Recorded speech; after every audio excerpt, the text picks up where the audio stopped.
उधर हरियाणा के खेल राज्य मंत्री संदीप सिंह ने खास बातचीत उनसे की। हमारे संवाददाता पवन सिवर ने। इस बार ओलंपिक को लेकर हरियाणा कितना तैयार है और हरियाणा से कितने खिलाड़ी ओलंपिक के लिए क्वालिफाई कर चुके हैं, साथ ही हरियाणा सरकार ने खिलाड़ियों के लिए क्या योजना तैयार की थी, इन तमाम मुद्दों पर बातचीत करने के लिए मेरे साथ हरियाणा के खेल मंत्री संदीप सिंह है। सर, आप तो ओलंपिक में खुद जो है वो प्रतिभागी रहे हैं, लेकिन इस बार ओलंपिक जो है उसको लेकर क्या तैयारी आप हरियाणा के खिलाड़ियों की देखते हैं? खासतौर पर हरियाणा सरकार ने जो 5 लाख रुपए पहले देने का प्रावधान किया था, उसका आप कितना फायदा मानते हैं?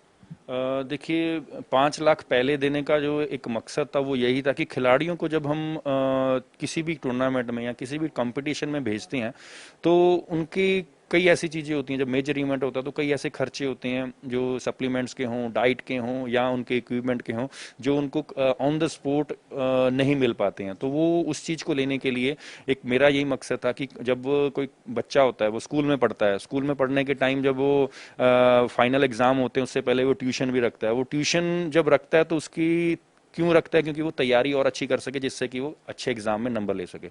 अगर ट्यूशन बाद में रखेंगे एग्जाम के तो उसका कोई फायदा नहीं है। तो उसी तरीके से पैसा अगर हम बाद में देंगे, ठीक है, वो कहीं ना कहीं इस्तेमाल कर सकता है, लेकिन अगर वो पहले देंगे तो उसका मेडल जीतने के लिए उसका हौसला भी बढ़ता है और वो अच्छी तैयारी भी कर सकता है। कितने खिलाड़ी हैं सर ओलंपिक के लिए इस वक्त? कितने क्वालिफाई हो चुके हैं और क्या आप उम्मीद करते हैं? देखिए, 19 खिलाड़ी हैं, जिसमें 4 जो हैं वो पैरा ओलंपिक के हैं और 19 जो हैं एबल बॉडी के हैं।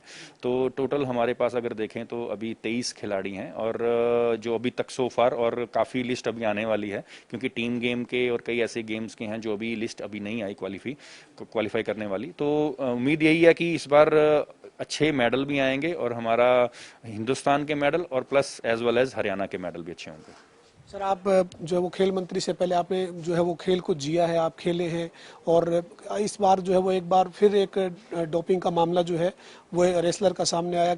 गलती से या किसी भी तरह से कोई इंजरी होने पे, कोई मेडिसिन की वजह से किस तरह से ये चीज़ें होती हैं, और आपकी खिलाड़ी जो है उनसे क्या आपकी हिदायत है, क्या अपील है उनसे, जो कि आप पहले खेल और खिलाड़ी खुद रहे? देखिए, डेफिनेटली ये कहीं ना कहीं मेडिसिन से या उनकी कोई बीमार होने पर कोई ऐसी मेडिसिन से उनका आया होगा। उसका क्लैरिफाई कर रहे हैं, उनकी फेडरेशन जो है, रेसलिंग फेडरेशन कर रही है सुमित मलिक की। लेकिन मैं सबसे बड़ी बात ये कहूँगा कि जितने भी खिलाड़ी हैं, चाहे वो ओलंपिक क्वालिफाई कर गए हैं या उन्होंने करना है या वो उस लाइन में है, उनके लिए कि वो अपने आप को सेफ रखें और कोई मेडिसिन हो, क्योंकि हर फेडरेशन ने अपनी अपनी टीम के साथ डॉक्टर्स रखे हैं, फिजियोज रखे हैं, उनसे आप कंसल्ट करके ये मेडिसिन भी लें। अगर बीमार हो रहे हैं, अगर वो कोई सप्लीमेंट ले रहे हैं तो उनसे पूछ कर लें, क्योंकि कई चीज़ें ऐसी होती हैं जो हमें शायद लगता है कि ये डोप में नहीं आएंगी, लेकिन वो डोप में होती हैं और उससे आपका पूरा करियर जो है वो खराब हो सकता है।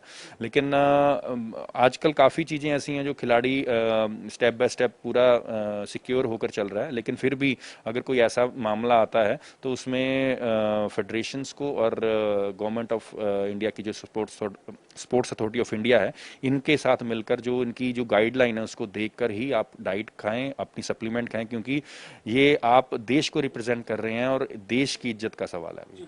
सर, ओलंपिक के अलावा मेरा एक सवाल है, आपने काफ़ी मेहनत की है उसके लिए, आपने जो है वो एक सपना जो है वो खेल मंत्री बनने के बाद देखा था कि हरियाणा में जो है वो खेलो इंडिया को आप लेकर आने के लिए आप लगातार प्रयासरत थे और उसमें आप सफल होते हुए नजर आ रहे हैं। उसको लेकर कितने तैयार हैं सर, और हमारे यहाँ पर खेलो इंडिया में क्या किस तरीके का आयोजन रहेगा? देखिए, खेलो इंडिया 21 नवंबर 2021 को होगी और लगभग इंफ्रा के ऊपर हमारा पूरा जोर से काम चल रहा है। बीच में अगर हम देखें तो कोविड होने के कारण काफ़ी हमारा कंस्ट्रक्शन का काम जो था वो धीरे धीरे स्लो हुआ था, लेकिन अभी फिर दोबारा हमने स्पीड पकड़ा है, क्योंकि हर जगह पर चाहे वो जितने भी वर्कर्स हैं या काम करने वाले हैं उनके अंदर भी डर था, और सरकार भी चाह रही थी कि पहले हम सब जो गवर्नमेंट के जितने भी सरकारी कर्मचारी हैं वो पहले हम अपनी पब्लिक को, अपने आवाम को बचा सकें, उनको उनकी देखभाल कर सकें।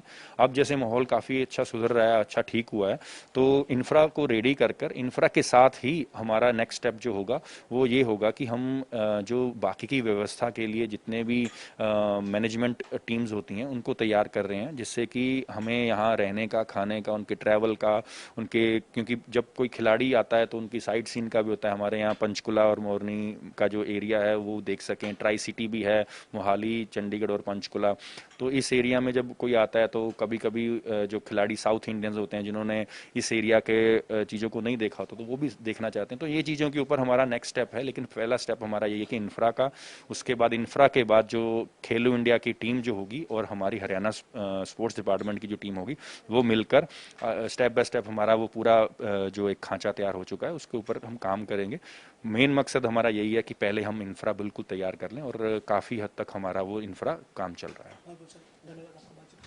हमारे साथ खेल मंत्री संदीप सिंह थे, जिन्होंने कहा है कि ओलंपिक को लेकर जो हरियाणा के खिलाड़ी हैं उनकी तैयारी पूरी है, और साथ ही उन्होंने कहा है कि जो 5 लाख रुपए की राशि पहले देने का फैसला किया था उससे खिलाड़ियों को काफी मदद मिली है। इसके साथ ही खेलो इंडिया के लिए भी हरियाणा पूरी तरह से तैयार है और इसको लेकर पूरा जो खाका है वो तैयार किया जा रहा है। खासतौर पर इंफ्रा को लेकर जो है वो काम फिलहाल जारी है। वीडियो जर्नलिस्ट विजेंद्र सिंह के साथ पवन सिंह और जनता टीवी।